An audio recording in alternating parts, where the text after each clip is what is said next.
The question is addressed to the Minister of Transport.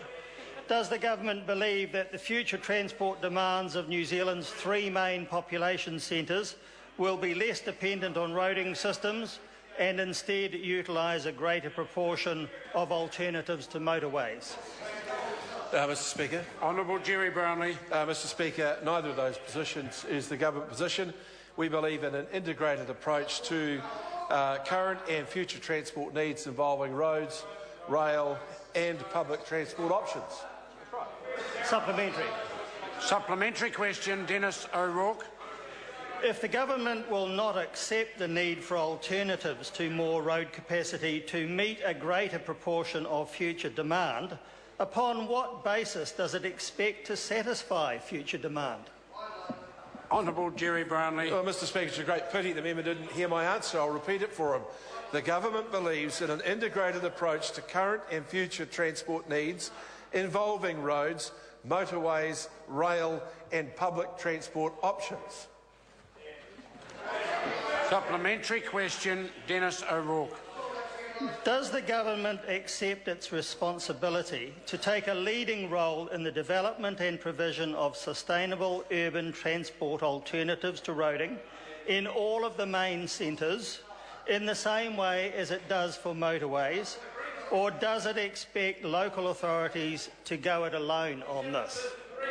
Honourable Jerry Brownlee. Mr Speaker, in the context of our understanding of New Zealand's needs, we do. Supplementary. Supplementary question, Denis O'Rourke. Does the government see a place for much greater use of light rail in the main cities in the foreseeable future, other than just the completion? Order. I'm sorry to interrupt the member. Would the member please start again? I had difficulty hearing the question being asked.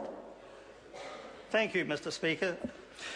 The question is this: does the government see a place for much greater use of light rail in the main cities in the foreseeable future, other than just the completion of the Auckland Rail Loop, in order to provide an effective and affordable alternative to motor cars and motorways?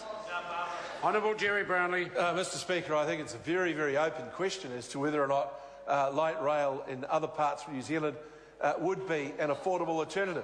The answer at this point is we don't believe so. Mr Speaker, supplementary. Supplementary question, Denis O'Rourke.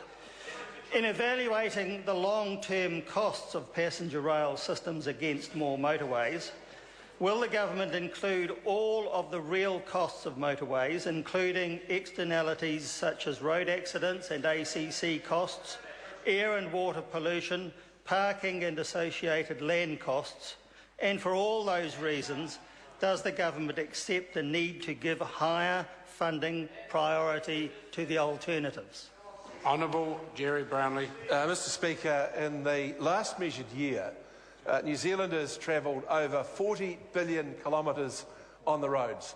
That's not going to stop anytime soon, no matter what the member might like to assert. Question number 12, the Honourable David Cunliffe.